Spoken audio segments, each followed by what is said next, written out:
গত বছর সাতকানিয়া এসে উনাকে নিয়ে হালকা কথা বললাম যে তিনি বহু আলেমকে বলেছেন সাতকানিয়ায় ঢুকতে দিবেন না। আমি আর আমার উস্তাদ ডক্টর বিএম মফিজুর রহমান আজহারি হাফিজাহুল্লাহ ওয়া রাআ দুজনেই এসেছি।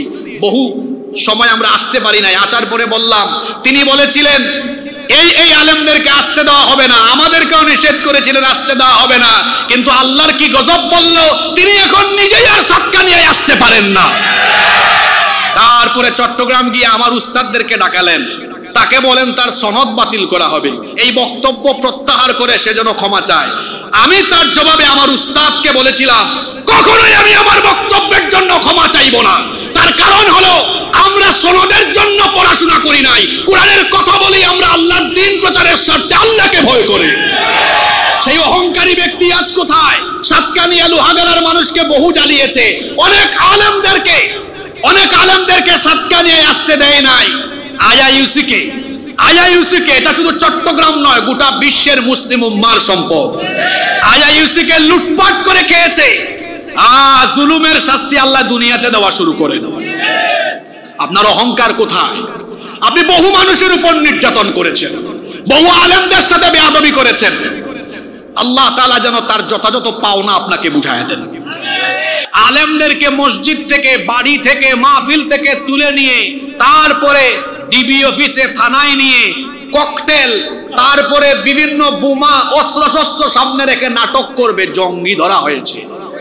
এরকম বাংলাদেশে হয় নাই তো? বিচারের নামে অবিচার করে বহু নিরপরাধ মানুষকে অন্যায়ভাবে হত্যা করা হয়েছে। বর্তমান সরকারকে বলবো, আপনারা দীর্ঘ সময় নিয়ে সংস্কারের কাজ করুন, তবে সংস্কারের কাজ করবেন পরে, খুনিদের খুনের বিচার করতে হবে আগে। যারা এই দেশের হাজার হাজার মায়ের বুক খালি করেছে, যারা জুলাই আগস্টে ঠান্ডা মাথায় আমাদের দেশের হাজার হাজার সন্তানদেরকে পাখির মতো গুলি করে হত্যা করেছে, সেই ঠান্ডা মাথার খুনিদেরকে দেশে এনে বিচার করে প্রত্যেক খুনিকে ফাঁসির কাস্তে ঝুলাতে হবে। কোন খুনিকে ক্ষমা করা হবে? মানুষের জীবনে সময় হচ্ছে সবচাইতে গুরুত্বপূর্ণ নেয়ামত। যে সময় আমাদের জীবন থেকে চলে যায় তা আর কখনো ফিরে আসে না, কোনোদিন আসবেও না। সম্পদের চাইতেও মানুষের জীবনে সময়ের মূল্য অনেক বেশি, কারণ সম্পদশালী ব্যক্তির কাছ থেকে সম্পদ যদি চলে যায়, বেঁচে থাকলে, হায়াত থাকলে সম্পদ আবার ফিরে আসতে পারে, কিন্তু জীবন থেকে যে সময় চলে যায় তা আর কোনোদিন ফিরে আসে না। এজন্য আরবিতে একটি প্রবাদ আছে, আল ওয়াক্তু কাসসাইফ ইল্লাম তাকতাহু ফাইন্নাহু কাতাক, অর্থাৎ সময় হলো ধারালো তরবারির মতো। আপনি সময়কে কেটে টুকরা টুকরা করতে পারবেন না, কিন্তু সময়ের অপব্যবহার করলে, সময়ের অপব্যবহারের ফলে আপনার জীবন ক্ষতবিক্ষত, নষ্ট হয়ে যাবে, ধ্বংসের কিনারে গিয়ে পড়ে যাবে। এজন্যে সম্পদের চাইতেও সময়ের মূল্য অনেক বেশি। মনে করুন 2015 সালে আপনাদের এলাকার কোনো ব্যক্তি রিয়াজউদ্দিন বাজারে ব্যবসা করতে গিয়ে তিনি যদি 20 লক্ষ টাকা ক্ষতিগ্রস্ত হন, 2025 সালে এই ব্যক্তি আরও 50 লক্ষ টাকা ব্যবসায়িকভাবে লাভ করার সুযোগ তার জীবনে আসতে পারে কি পারে না? অবশ্যই পারে। কিন্তু আপনারা বলেন তো, আমার আপনার জীবন থেকে অতীতের যে সময়টুকু চলে গিয়েছে, এই সময়টুকু কি আমাদের জীবনে আর কোনোদিন ফিরে আসবে? কোনোদিন ফিরে আসবে না। এজন্যই বলা হয় যে সময়কে কাজে লাগিয়ে সম্পদশালী হওয়া যায়, কিন্তু সম্পদ দিয়ে জীবনের ফেলে আসা সময়কে আর ফিরিয়ে আনা যায় না। এজন্য মানুষের জীবনে সবচাইতে গুরুত্বপূর্ণ নেয়ামতের নাম হলো সময়। আমার একটা হাদিস মনে পড়ল, মৃত্যুর পরে প্রত্যেকটা মানুষ এই সময় নিয়েই আফসোস করবে, হোক না সে নেককার, আবার হোক না সে বদকার। প্রত্যেকটা ব্যক্তি তার ইন্তেকালের পরে, তার মৃত্যুর পরে সে সময় নিয়ে আফসোস করবে। আল্লাহর নবী কি বলছেন শোনেন।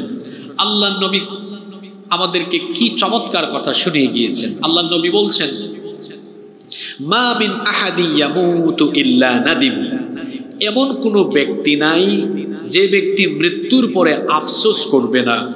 সাহাবায়ে কেরাম এই কথা শুনে জিজ্ঞেস করলেন, ওয়ামা নাদামাতুহু ইয়া রাসূলুল্লাহ। আমরা বলি সাল্লাল্লাহু আলাইহি ওয়াসাল্লাম, ওগো আল্লাহর রাসূল, মানুষের সেই আফসোসটুকু কি, কেমন হবে সেই আফসোস? আল্লাহর নবী তখন বললেন, ইন কানা মুহসিনান নাদিমা আল্লাহ ইয়াকুনু ইজদাদা, যদি সে সৎকর্মশীল বান্দা হয়, সৎকর্মশীল ব্যক্তিও আফসোস করবে, হায় হায় হায়, আমি কেন নেকামল আরো বেশি করে করলাম না। যদি আরো বেশি নেকামল করতাম তাহলে আজকে জান্নাতে আমাকে মর্যাদা বাড়িয়ে দিতেন কে? আল্লাহ। ও ইন কানা মুসিআন, আর যদি সে দুরাচারী, পাপাচারী, বদকার ব্যক্তি হয়, নাদিমা, সেও আফসোস করবে, আল্লাহ ইয়াকুনু নাজা, কেন আমি পৃথিবীতে থাকা অবস্থায় তওবা করে আমি কেন সংশোধনের পথে ফিরে আসলাম না। এই হাদিস আমাকে আপনাকে কি বার্তা দিল? প্রত্যেকটি মানুষ মৃত্যুর পরে আফসোস করবে সময়ের ব্যাপারে। সে সৎকার হলেও বৎকার হলেও, সৎ ব্যক্তি, সৎকর্মশীল ব্যক্তিও আফসোস করবে, আবার যারা অসৎকর্ম সম্পন্নকারী তারাও আফসোস করবে। সম্মানিত উপস্থিতি, এই সময় এটা মানুষের জীবনে এত বেশি গুরুত্বপূর্ণ, জাহান্নামীরাও জাহান্নামে যাওয়ার পরে সময় নিয়ে আফসোস করবে।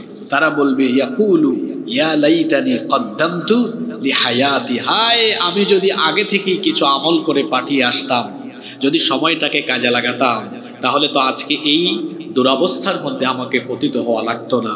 তারা আল্লাহর কাছে ফরিয়াদ জানাবে, বলবে, রব্বানা আখরিজনা না'মাল সালিহান গায়রাল্লাযী কুন্না না'মাল, আল্লাহ আমাদেরকে এখান থেকে বের করো, আবার দুনিয়ায় পাঠাও। এখন যদি দুনিয়ায় যাই তাহলে নেক আমল করব, আগের মতো আর পাপ করব না। আল্লাহ বলবেন, আওয়ালাম নুআম্মিরকুম, তোমাকে কি এর আগে হায়াত দেওয়া হয়নি? মা ইয়াতাযাক্কারু ফীহি মান তাযাক্কার, তুমি তো সতর্ক হতে চাইলে এর আগে তোমার কাছে যে উপদেশ কারিগণ এসেছিলেন, উপদেশ দিয়েছিলেন, সতর্ককারী এসেছিলেন, তুমি তো আগে থেকেই সতর্ক হয়ে যেতে পারতে, তুমি আগেই সময়কে কাজে লাগাওনি। এখন যে তুমি কাজে লাগাবে এটা তোমার প্রতারণা ছাড়া আর অন্য কিছুই নয়। তো সময় এটা আমাদের জীবন থেকে চলে গেলে আর কখনো ফিরে আসবে না। সময় এটাকে কেউ থামাতে পারে না। সবাই সময়ের জন্য অপেক্ষা করে, কিন্তু সময় কারোর জন্য অপেক্ষা করে না। আজকে 5 তারিখ, ফেব্রুয়ারির 5 তারিখের জন্য এই এলাকার মানুষজন অপেক্ষায় ছিল যে আজ আমাদের এলাকায় আদর্শ মহিলা মাদ্রাসার বার্ষিক সভা হবে। এলাকার সব মানুষ আজকের তারিখের অপেক্ষায় ছিল। হয়তো অনেকের বাড়িতে এই উপলক্ষে মেহমানও এসেছেন, আসছেন না? এসেছেন। আজকের তারিখের অপেক্ষায় সবাই ছিল, কিন্তু আজকের এই তারিখ আপনাদের অপেক্ষায় ছিল না। সবাই সময়ের জন্য অপেক্ষা করে, কিন্তু সময় কারো জন্য অপেক্ষা করে না। সময় সে থামতে জানে না, এজন্য কেউ সময়কে থামাতেও পারে না। সম্মানিত উপস্থিতি, যেহেতু আমাদের জীবনে সময় অত্যন্ত গুরুত্বপূর্ণ নেয়ামত, সময় অত্যন্ত দামি দৌলত, এজন্য আমরা অপ্রাসঙ্গিক কোনো কথা বলে আজকে আমরা মাহফিলের বরকত নষ্ট করতে চাই না। অল্প কিছুক্ষণ আমরা আল্লাহর কালাম থেকে হেদায়েতের নিয়তে কিছু কথা বলবো এবং শুনবো। জোরে বলি ইনশাআল্লাহ। সম্মানিত উপস্থিতি, আমরা কোরআনের মাহফিলে এসেছি। আমরা এই কোরআনের মাহফিলে কোরআন থেকেই কিছু কথা শুনবো ইনশাআল্লাহ। কোরআনে কারীম হচ্ছে এই পৃথিবীর সবচাইতে শ্রেষ্ঠ কিতাব। কোরআনে কারীমের চাইতে শ্রেষ্ঠ, কোরআনে কারীমের চাইতে দামি কোনো নেয়ামত পৃথিবীতে কি আর আছে? জোরে বলেন, আছে?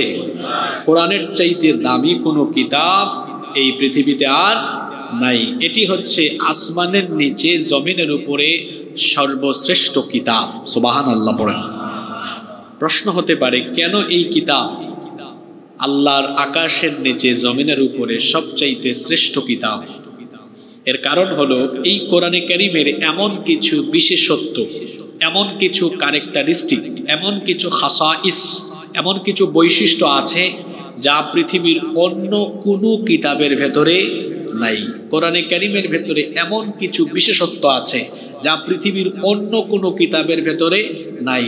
আপনি পাবেনও না, এগুলো খুঁজেও পাবেন না। এই রকমের কিছু বিশেষত্ব আজকে আমি আপনাদের সামনে তুলে ধরবো ইনশাআল্লাহ। এখানে অনেক ছোট্ট বন্ধুরা আছে, তাদের জন্য আজকের এই তথ্যগুলো অনেক ইফেক্টিভ হবে ইনশাআল্লাহ। আমি তাদেরকেও মনোযোগী দেখতে পাচ্ছি। আল্লাহ আমাদের সবাইকে দিলের কান দিয়ে শোনার তৌফিক দান করেন, আমরা বলি আমিন।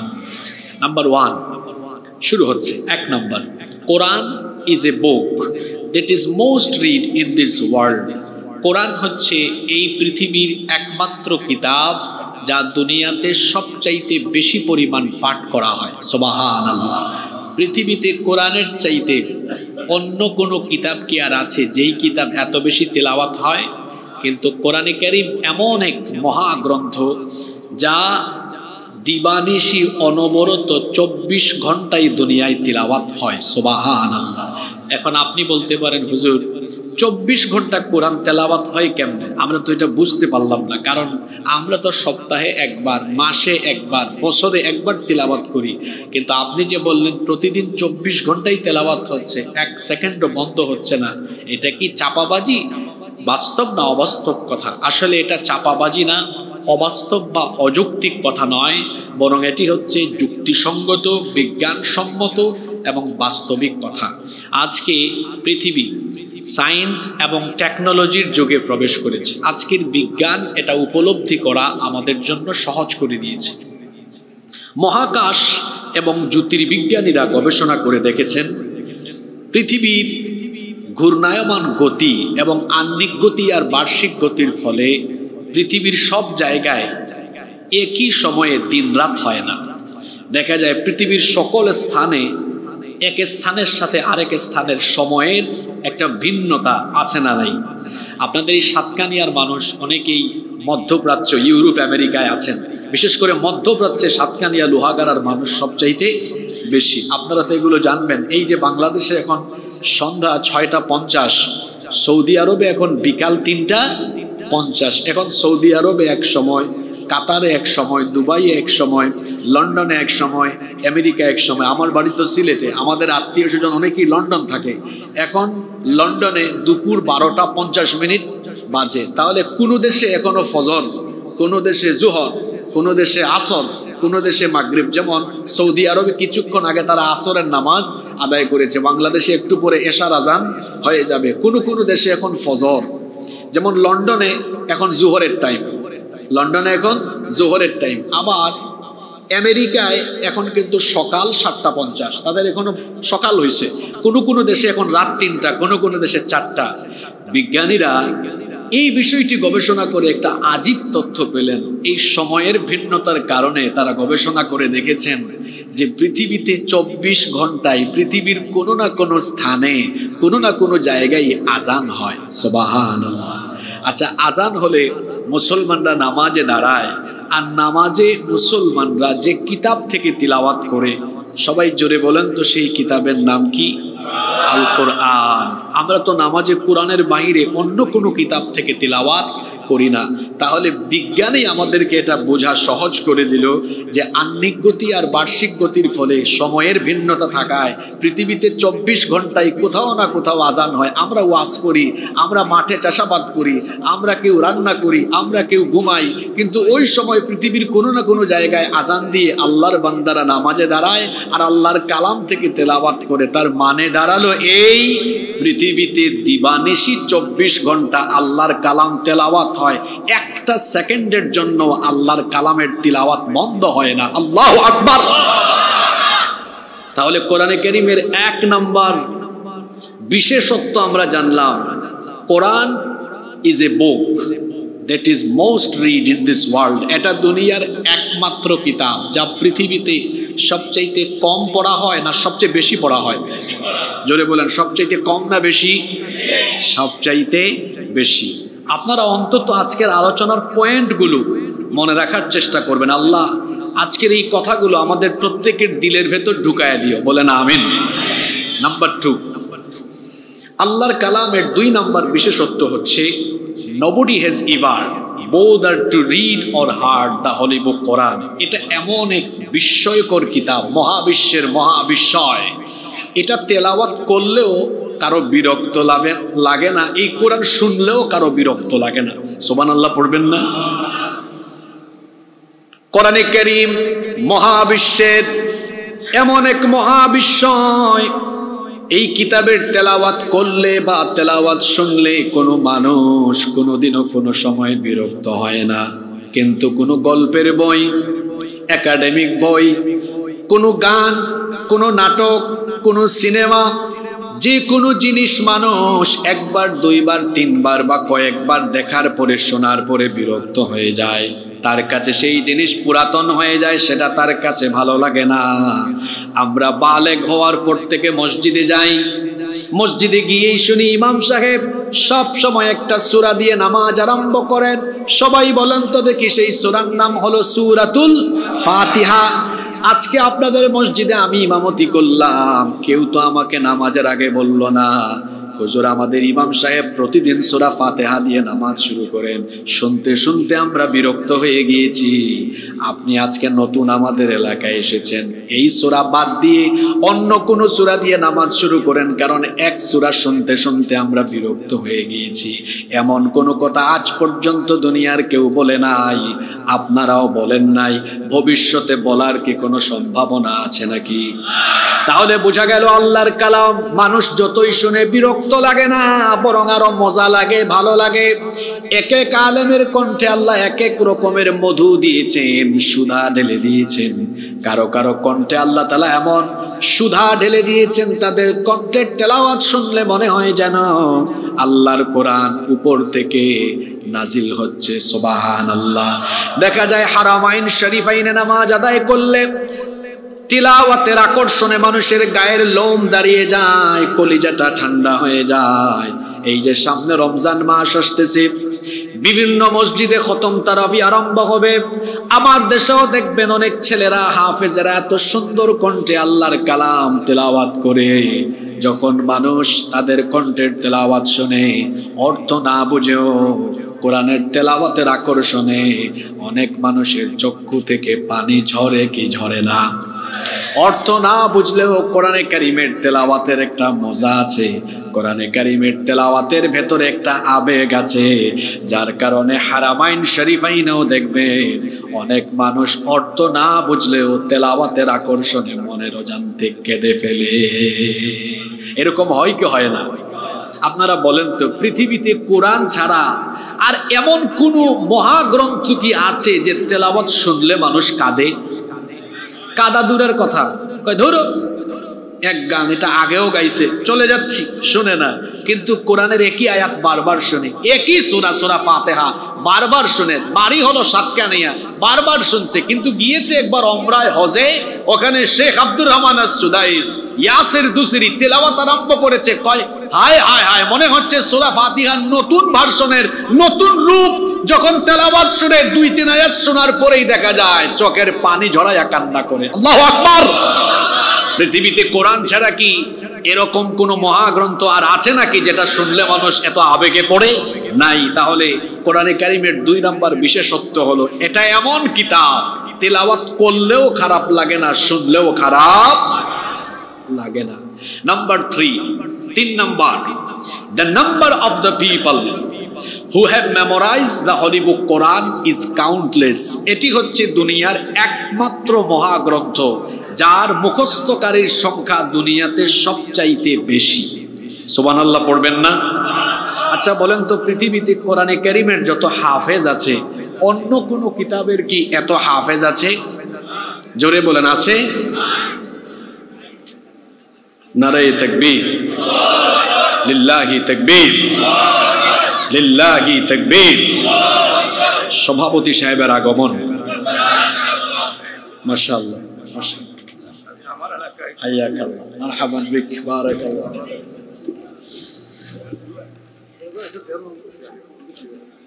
বারাকাল্লাহু ফিক। সম্মানিত উপস্থিতি, আমাদের সভার সম্মানিত সভাপতি মহোদয় এসেছেন। আহলান ওয়া সাহলান ওয়া মারহাবান বিক। আমরা দোয়া করছি আল্লাহ তাআলা তার এই গোলামকে সুস্থতার নেয়ামত দিয়ে দীর্ঘদিন নেক হায়াত দিয়ে বাঁচিয়ে রাখুন। আমরা বলি আমিন। কারো প্রশংসা তো সামনাসামনি করা উচিত নয়। এজন্য আমরা শুধু দোয়া করলাম আল্লাহর গোলামকে আল্লাহ তাআলা আমাদের মধ্যে দীর্ঘকাল যেন বাঁচিয়ে রাখেন, মুসলিম উম্মার কল্যাণে আল্লাহ তাআলা যেন তাকে কবুল করেন। আমরা সবাই বলি আমিন। সম্মানিত উপস্থিতি, তাহলে আমি যেই পয়েন্টে ছিলাম সেখানে আবার ফিরে যাচ্ছি। কোরআনুল কারীম এর বিশেষত্ব নিয়ে আমি কথা বলছিলাম। দুইটা পয়েন্ট বললাম। এক, আপনাদের মনে আছে কিনা একটু যাচাই করে নেই। এক নাম্বার, কোরআন হচ্ছে দুনিয়ার একমাত্র কিতাব যা দুনিয়াতে সবচেয়ে বেশি তেলাওয়াত করা হয়। নাম্বার টু, দুই নাম্বার, এটি দুনিয়ার একমাত্র কিতাব যার তেলাওয়াত করলে বা শুনলে কারো খারাপ লাগে না। নাম্বার থ্রি, তিন number, the number of the people who have memorized the holy book Quran is countless. এটি হচ্ছে দুনিয়ার একমাত্র মহাগ্রন্থ যার মুখস্থকারীর সংখ্যা দুনিয়াতে সবচাইতে বেশি। সুবহানাল্লাহ। পৃথিবীতে কোরআনের যত হাফেজ আছে অন্য কোন কিতাবের এত হাফেজ নাই। আপনি দেখুন আপনার সাতকানিয়ার দিকে তাকান। এই সাতকানিয়া পৌরসভায় যতগুলো ওয়ার্ড আছে প্রত্যেকটি ওয়ার্ডে কম বেশি আপনি কোরআনের হাফেজ পাবেন, কিন্তু বলেন তো প্রত্যেকটি ওয়ার্ডে অন্য কোনো বইয়ের হাফেজ আপনি খুঁজে পাবেন নাকি? কোনো হাফেজ খুঁজে পাবেন না, কোনো ধর্মীয় গ্রন্থেরও পাবেন না, আবার কোনো একাডেমিক বইয়ের হাফেজও আপনি পাবেন না। পেলেও আপনি হয়তো বিরাট এলাকা জুড়ে একজন বা দুইজন পেতে পারেন, কিন্তু আল্লাহর কালাম এটা মহাবিশ্বের এক মহাবিশ্বয়। এই কোরআনের আরেকটা বিশেষত্ব হলো এই কিতাব সিনার ভেতরে ধারণ করার জন্য এটাকে সহজ করে যিনি নাজিল করেছেন, জোরে বলেন তিনি কে? এজন্য রব্বুল আলামিন কোরআন কারীমের 54 নম্বর সূরা সূরা কমারের 4টি আয়াতে একই কথা 4 বার বলেছেন। আল্লাহ তাআলা বলছেন, ওয়ালাকাদ ইয়াসসারনাল কুরআনা লিযিকরি ফাহাল মিন মুদ্দাকির। আর অবশ্যই তোমাদের পড়ার জন্য, বোঝার জন্য, মুখস্থ করার জন্য এই কোরআনকে যিনি সহজ করে নাজিল করেছেন তিনি কে? কোরআনের হাফেজ সবচাইতে বেশি। নাম্বার 4, এই কোরআনের 4 নাম্বার বিশেষত্ব হচ্ছে the entire Quran has been presented in poetic form. গোটা কোরআনকে আল্লাহ তাআলা ছন্দময় করে নাজিল করেছেন। এটি দুনিয়ার একমাত্র কিতাব যেই কিতাবের শুরু থেকে শেষ পর্যন্ত, মিনাল বিদায়া ইলান নিহায়া, স্টার্টিং টু এন্ডিং পর্যন্ত, শুরু থেকে শেষ পর্যন্ত এই কিতাবকে আল্লাহ তাআলা ছন্দময় করে নাজিল করেছেন। সুবহানাল্লাহ। আপনি পৃথিবীতে কোরআন ছাড়া অন্য আর কোনো কিতাব পাবেন না যেই কিতাবের ভেতরে ছন্দের এমন অসাধারণ মিল আছে, কিন্তু কোরআনে কারীমের যে কোনো জায়গা থেকে আপনি তেলাওয়াত করলে ছন্দের মিল থাকার কারণে তেলাওয়াতে আপনি অসাধারণ মজা পাবেন। যে কোনো জায়গা থেকে শুরু করে দেখবেন ছন্দ মিল আছে। যেমন কোরআনে কারীমের সবচাইতে ছোট সূরা নাম হলো সূরাতুল কাউসার। সওয়াবের নিয়তে একবার আমার সাথে তেলাওয়াত করুন আর বোঝার চেষ্টা করুন কেমনে আগের সাথে পরের আয়াতের মিল আছে। সওয়াবের নিয়তে সবাই আমার সাথে পড়েন, ইন্না আতাইনাকাল কাউসার ফাসাল্লি লিরাব্বিকা ওয়ানহার ইন্না শানিআকা হুয়াল আবতার। দেখেন তো, খেয়াল করেন, প্রত্যেকটা আয়াত আমার সাথে বলেন, ইন্না আতাইনাকাল ফাসাল্লি লিরাব্বিকা ইন্না শানিআকা হুয়াল। এক আয়াতের সাথে আরেক আয়াতের ছন্দের মিল আছে না? অন্য সূরায় যান, দেখেন, কুল হুয়াল্লাহু আল্লাহুস লাম ইয়ালিদ ওয়া লাম ইয়াকুল লাহু কুফুয়ান। কি বলেন, ছন্দ মিল আছে তো? পরের সূরায় যান, কুল আউযু বিরাব্বিল ফালাক মিন শাররি মা খালাক ওয়া মিন শাররি গাসিকিন ইযা ওয়াকাব ওয়া মিন শাররিন নাফাসাতি ফিল উকাদ ওয়া মিন শাররি হাসিদিন ইযা। কি বলেন, ছন্দ মিল আছে? পরের সূরায় যান, কুল আউযু বিরাব্বিন নাস মালিকিন ইলাহিন মিন শাররিল ওয়াসওয়াসিল আল্লাযী ইউওয়াসওয়িসু ফি সুদুরিন মিনাল জিন্নাতি। আল্লাহু আকবার। যেখানে যাবেন সেখানে আপনি ছন্দের মিল পাবেন। আপনাদের পছন্দের সূরা সূরা রহমান তেলাওয়াত করে দেখেন, সেখানে আছে আল্লাহ তাআলা কি সুন্দর করে কোরআনে কারীম অসাধারণ ছন্দ মিল দিয়ে নাজিল করেছেন। আর রহমান আল্লামাল কুরআন খলাকাল ইনসান আল্লামাহুল বায়ান। ছন্দের অসাধারণ মিল, যে সূরায় যাবেন ওখানেই আপনি ছন্দের মিল পাবেন, কারণ কোরআনকে এমন অসাধারণ ছন্দের মিল দিয়ে যিনি নাজিল করেছেন তিনি কে? নাম্বার 5, আজকে 5টা বলে আমি আমার মূল কথায় যাব। দেখি পয়েন্টগুলা মনে রাখছেন কিনা। কোরআনের বিশেষত্ব: 1, দুনিয়াতে এটাই সবচাইতে বেশি তেলাওয়াত হয়। 2, এই কিতাব তেলাওয়াত করেও কেউ বিরক্ত হয় না, শুনেও কেউ বিরক্ত হয় না। 3, এই কিতাবের মুখস্থকারীর সংখ্যা দুনিয়াতে সবচাইতে বেশি। 4, এই কিতাবই দুনিয়ার একমাত্র কিতাব যেই কিতাবের আগাগোড়া মিনাল বিদায়া ইলান নিহায়া, স্টার্টিং টু এন্ডিং, শুরু থেকে শেষ পর্যন্ত ছন্দময় করে আল্লাহ নাজিল করেছেন। আল্লাহু আকবার। নাম্বার 5, এটি হচ্ছে দুনিয়ার একমাত্র কিতাব যা কিয়ামত পর্যন্ত ইফেক্টিভ, কার্যকর থাকবে, কখনোই অকার্যকর হবে না। আল্লাহর নবীকে আল্লাহ তাআলা অসংখ্য মুআজিজা দিয়েছেন। আরে আমার নবীর মুআজিজা এটা শুধু দুনিয়ায় চলে নাই, আসমানেও চলেছে। আমার নবী তার হাতের আঙ্গুল উপরে তুলেছেন, হাতের আঙ্গুলের ইশারায় আকাশের চাঁদ 2 টুকরা হয়েছে। আল্লাহু আকবার। আল্লাহ তার নবীকে অসংখ্য মুআজিজা দিয়েছেন, কিন্তু আমার নবীর শ্রেষ্ঠ মুআজিজা হলো আল কোরআন। পৃথিবীতে এর আগে যত নবী রাসূল এসেছেন তাদেরকে আল্লাহ মুআজিজা দিয়েছেন, কিন্তু তাদের ইন্তেকালের সাথে সাথে সেই মুআজিজাগুলো অকার্যকর হয়ে গিয়েছে, সেগুলোর ইফেক্টিভনেস, কার্যকারিতা এখন আর নাই। যেমন মুসা নবীর হাতের লাঠি ফেলে দিলে এটা সাপ হয়ে যেত, এখন সেই লাঠিকে ফেলে দিলে এটা কি 1 হাত লম্বা সাপ আর হবে? হবে না। সুলাইমান আলাইহিস সালাম তার সিংহাসনে বসলে পরে ইঞ্জিন ছাড়া বাতাসের মাধ্যমে সকালে উঠলে 1 মাসের পথ চলে যেতেন, আবার বিকেল বেলা 1 মাসের পথ ফিরে আসতেন। সুবহানাল্লাহ। এখন কি তার সেই সিংহাসন আর 1 আঙ্গুল উপরে উঠবে? উঠবে না, কারণ তার ওফাত হয়েছে। তার মুআজিজার ইফেক্টিভনেস, কার্যকারিতাও শেষ হয়ে গিয়েছে। কিন্তু আমার নবী দুনিয়া থেকে চলে গেলেন, আমার নবীর এই মুআজিজা, কোরআনে কারীমের চাহিদা কি এই তথ্য প্রযুক্তির যুগে শেষ হয়ে গিয়েছে? অসম্ভব। আপনি যদি বলেন এটা বিজ্ঞানের যুগ, এই প্রযুক্তির যুগে কোরআন অকার্যকর, নাউযুবিল্লাহ, এমন কথা কোনো পাগল ছাড়া অন্য কেউ বলতে পারে না। কারণ এই কোরআন এটি হচ্ছে জ্ঞান বিজ্ঞানে পরিপূর্ণ একটি হিদায়াতের কিতাব। সুবহানাল্লাহ।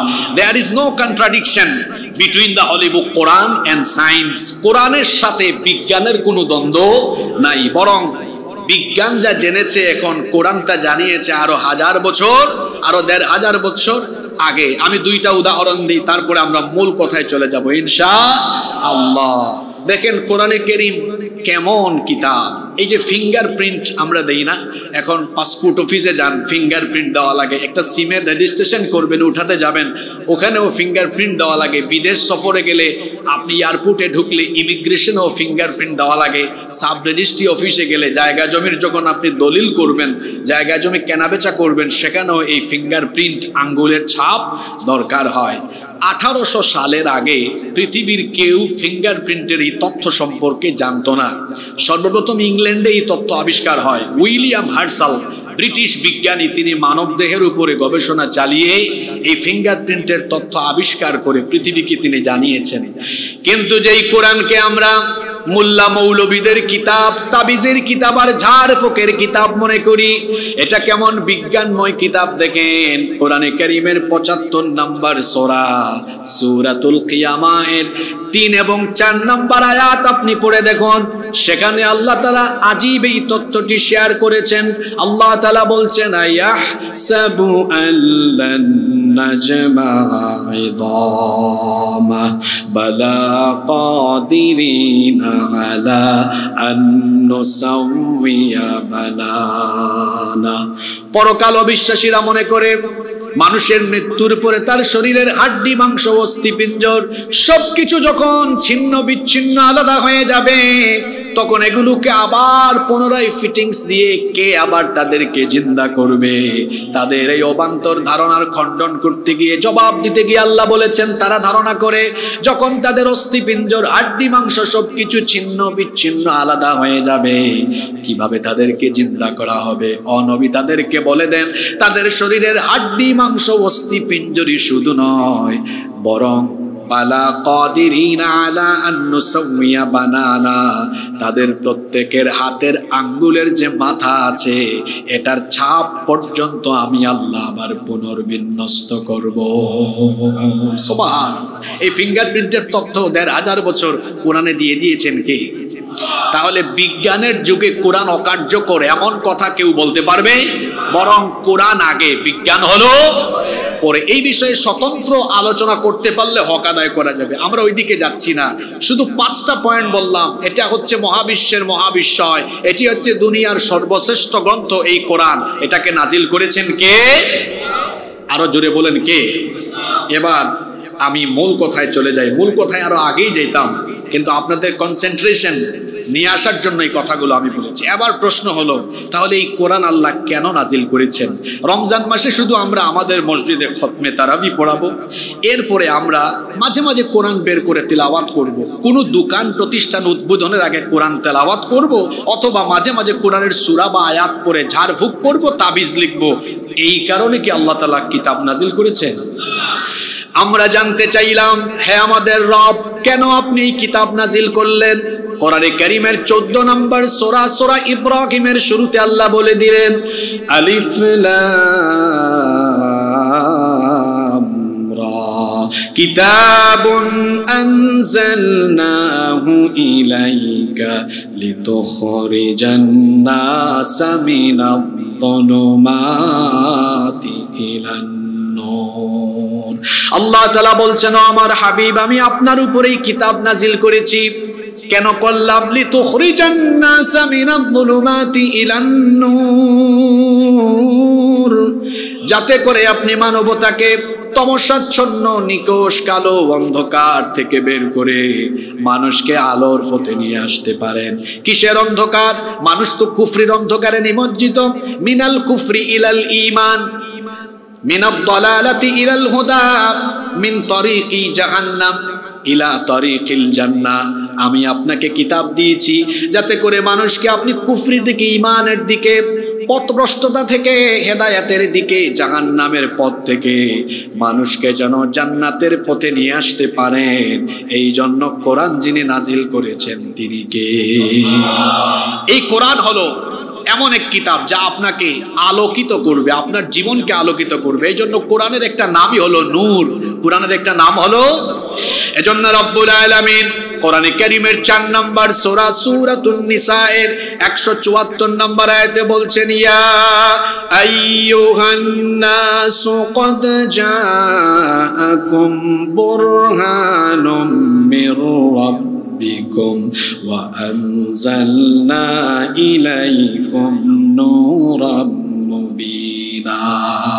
আল্লাহ তাআলা বলছেন, হে মানব জাতি, ক্বাদ জাআকুম বুরহানুম মির রাব্বিকুম, তোমাদের রবের তরফ থেকে তোমাদের কাছে বুরহান অর্থাৎ আল্লাহর নবী এসেছেন। ওয়া আনজালনা ইলাইকুম নূরাম মুবিনা, আর আমি তোমাদের জন্য প্রকাশ্য নূর, অর্থাৎ এই কোরআনকে আল্লাহ নূর বলেছেন। কোরআন হচ্ছে এমন এক নূর, কোন ব্যক্তি যদি তার জীবন পরিচালনায় কোরআনের নূর গ্রহণ করে নেয়, তার জীবন আলোকিত হয়ে যাবে। যে পরিবার কোরআন গ্রহণ করবে সে পরিবার আলোকিত পরিবার হয়ে যাবে। যে সমাজ বা রাষ্ট্র এই কোরআনকে তাদের সমাজ বা রাষ্ট্র পরিচালনায় গ্রহণ করবে, সেই সমাজ এবং রাষ্ট্রকে আলোকিত যিনি করে দিবেন, জুড়ে বলেন তিনি কে? এই কিতাব আল্লাহ তাআলা তার নবীর কাছে এমন এক অন্ধকার যুগে দিয়েছেন, যেই সমাজকে বলা হয় আইয়ামে জাহেলিয়াতের যুগ, অর্থাৎ সব ধরনের অসভ্যতা, বর্বরতা যেই সমাজে বিদ্যমান ছিল, এমন কোনো অসভ্যতা, এমন কোনো বর্বরতা নাই যা সেই সমাজে বিদ্যমান ছিল না। কন্যা সন্তান জন্ম নিলে তারা জীবিত অবস্থায় কবর দিয়ে ফেলতো। হানাহানি, লুটপাট, চুরি ডাকাতি, খুন খারাপি রক্তপাত এটা ছিল তাদের নিত্য নৈমিত্তিক আচরণ। অসভ্য আর বর্বরতায় পরিপূর্ণ এই সমাজকে পরিবর্তন করার জন্য আল্লাহ তার নবীকে একটা কিতাব দিলেন। আল্লাহর নবী এই কিতাবের দাওয়াত আরম্ভ করলেন। এই কোরআনের দাওয়াত যখন আল্লাহর নবী সেই জাহিলি সমাজে আরম্ভ করলেন, পরিস্থিতি কি হলো? এই কোরআন প্রচার করার আগ পর্যন্ত আমার নবী সবার কাছে অত্যন্ত জনপ্রিয় ছিলেন। আল্লাহর নবীর টোটাল জিন্দেগি হলো 63 বছর। কথা বুঝে থাকলে সবাই বলেন তো, আল্লাহর নবীর জিন্দেগি টোটাল কত বছর? 63 বছর। পুরুষ মানুষের মতো কথা বলবেন, দুর্বল মুসলমান আমি দেখতে পারি না। কথা বলবেন বীর পুরুষের মতো বলবেন, দুর্বল দুর্বল হয়ে কোনো কথা বলবেন না। আল্লাহর নবীর হায়াত ছিল কত বছর? 63 বছরের মধ্যে 40টা বছর তার শিশুকাল, কৈশোরকাল, যৌবনকাল মক্কার কাফিরদের সামনে কাটলো।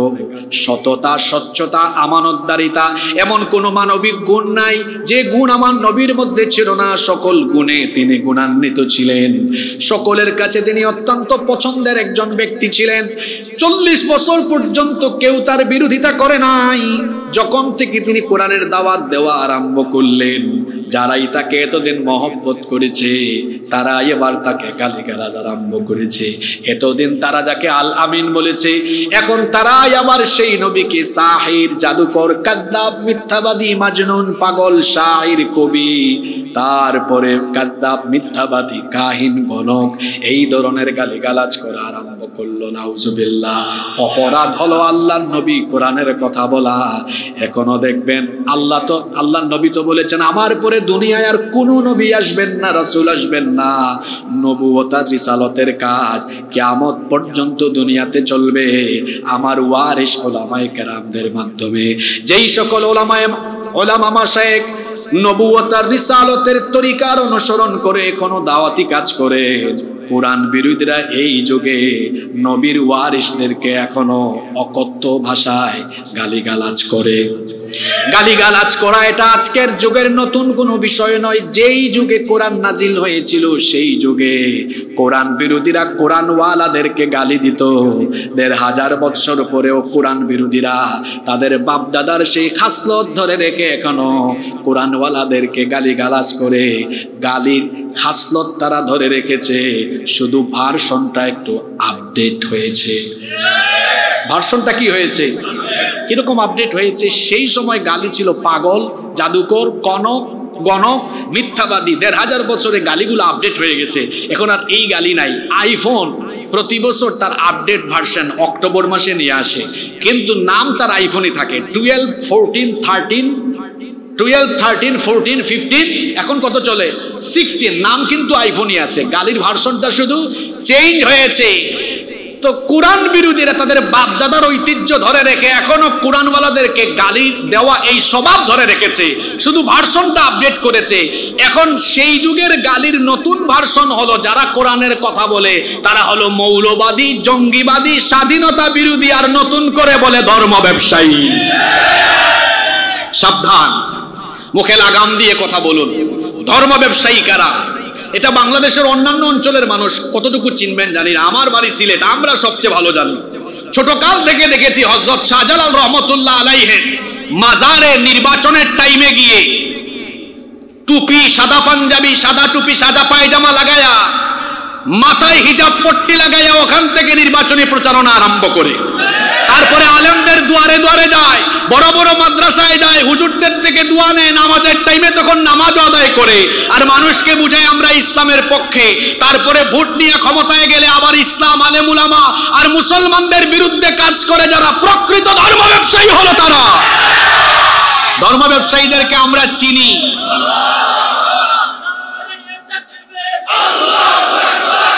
ধর্ম ব্যবসায়ীদেরকে আমরা চিনি, আমরা এদের স্বভাব জানি। এরা সকালে থাকে টুপি ছাড়া, বিকালে হয়ে যায় টুপিওয়ালা। এরকম হয় কি হয় না? আলেমদেরকে ধর্ম ব্যবসায়ী বলবেন না। কোরআনের আদলে সমাজ রাষ্ট্র পরিচালনা করা এটা ধর্ম ব্যবসা নয়, বরং এটা হচ্ছে নবী করিম সাল্লাল্লাহু আলাইহি ওয়াসাল্লামের রেখে যাওয়া সুমহান আদর্শ। আল্লাহর নবীর টোটাল জিন্দেগি 63 বছর, 13 বছর তার নবুয়ত পাওয়ার পরে 13 বছর মক্কায় কাটলো জুলুমে নির্যাতনে। আল্লাহর নবী সাফা পাহাড়ে রক্ত দিলেন, তায়েফে দান্দান মুবারক শহীদ হলো, নবীজির সাহাবীরা রক্ত দিলেন, জীবন দিলেন। এরপরে বাদবাকি 10 বছর হিজরত করে যাওয়ার পরে এবার আল্লাহর নবী প্রেসিডেন্ট হয়ে, রাষ্ট্রপ্রধান হয়ে মদিনার রাষ্ট্রকে পরিচালনা করলেন। আল্লাহু আকবার। তাহলে আল্লাহর দেওয়া কিতাব দিয়ে রাষ্ট্র পরিচালনা করার আদর্শ আমার নবীজির জীবনের ভেতরে আছে না নাই? জোরে বলতে হবে, আছে না নাই? রাষ্ট্র ব্যবস্থায় যতদিন আল্লাহর কোরআন নেওয়া যাবে না ততদিন পর্যন্ত সেই রাষ্ট্র সোনালী আদর্শ এবং কল্যাণমুখী রাষ্ট্রে পরিণত হবে না।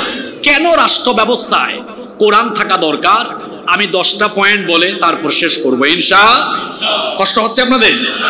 আপনারা কেন কোরআনের রাষ্ট্র চাইবেন? আগে তো আপনার লাভ লস বুঝতে হবে। লাভ থাকলে আমরা সবাই একেবারে দলমত ভুলে গিয়ে আমরা কোরআনের দিকে চলে যাব ইনশাআল্লাহ।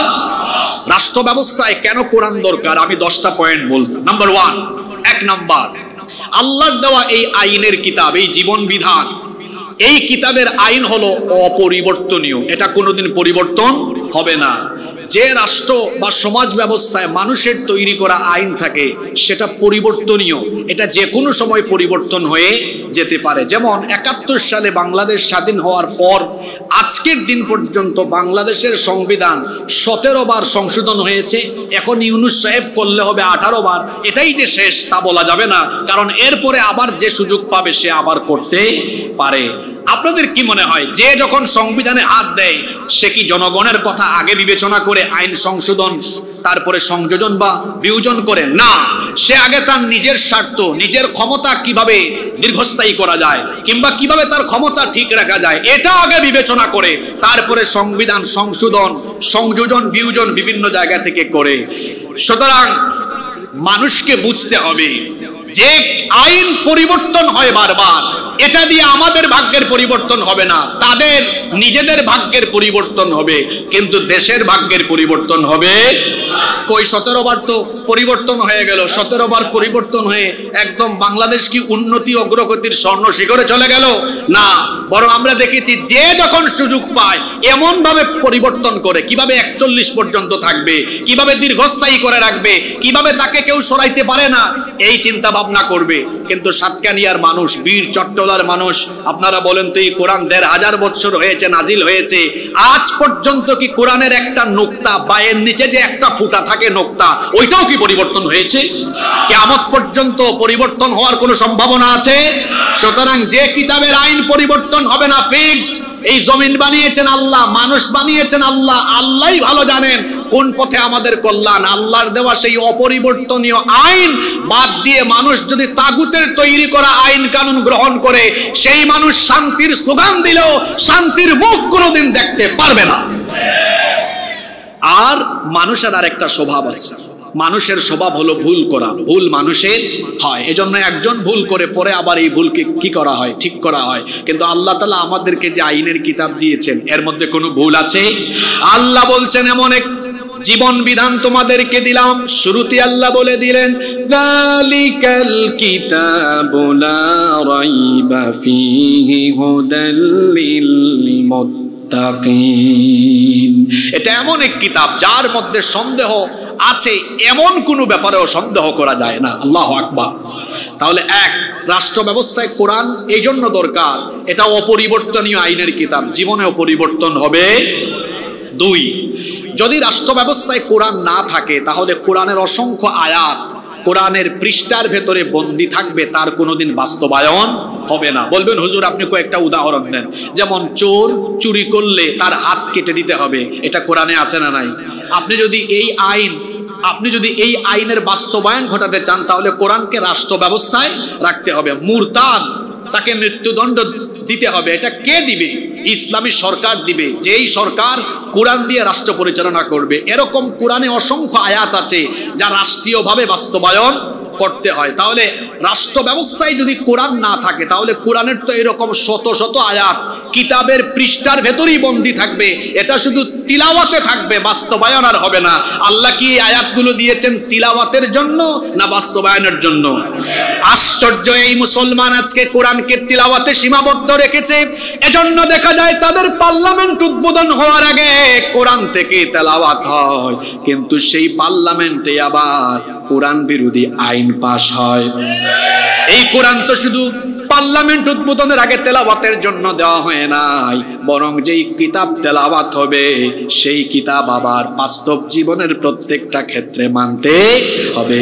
কেউ যদি মানতে অস্বীকার করে সে আর মুমিন থাকবে না, সেই ব্যক্তি মুনাফিকি রোগে আক্রান্ত হয়ে যাবে। মুনাফিক কারা আপনি খুব ভালোভাবেই চিনবেন। আল্লাহ তাআলা কোরআনে কারীমে বলছেন, ওয়া ইযা কিলা লাহুম তাআলাউ ইলা মা আনজালাল্লাহু ওয়া ইলার রাসূলি রাআইতাল মুনাফিকিনা ইয়াসুদ্দুনা আনকা সুদুদা। আল্লাহ তাআলা বলছেন, আর যখন তাদেরকে বলা হয় ফিরে আসো আল্লাহ যা নাজিল করেছেন সেই আল্লাহর বিধানের দিকে আর রাসূলের তরিকার দিকে, অনবী দেখবেন তাদেরকে এই কথা বললে পরে রাআইতাল মুনাফিকিনা ইয়াসুদ্দুনা আনকা সুদুদা, মুনাফিকদেরকে দেখবেন আপনি পাশ কাটিয়ে চলে যায়। এরকম অসংখ্য মানুষ আপনি আপনার সমাজে দেখবেন।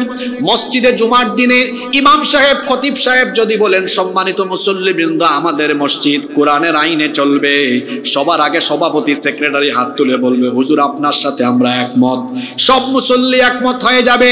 কিন্তু বাংলাদেশে এরকম বহু মসজিদ আছে, যদি এবার হুজুর খুশি হয়ে পরবর্তী পয়েন্টে বলেন যে কোরআনের আইনে আল্লাহর আইনে মসজিদ চলবে, সেই আল্লাহর আইনে আমাদের সমাজ চলবে, দেশ চলবে, একটু আগে হুজুরকে হাত তুলে বাহবা দিয়েছে যারা, এবার দেখবেন হুজুরের চাকরি খাওয়ার জন্য উঠে পড়ে লেগে যাবে তারা।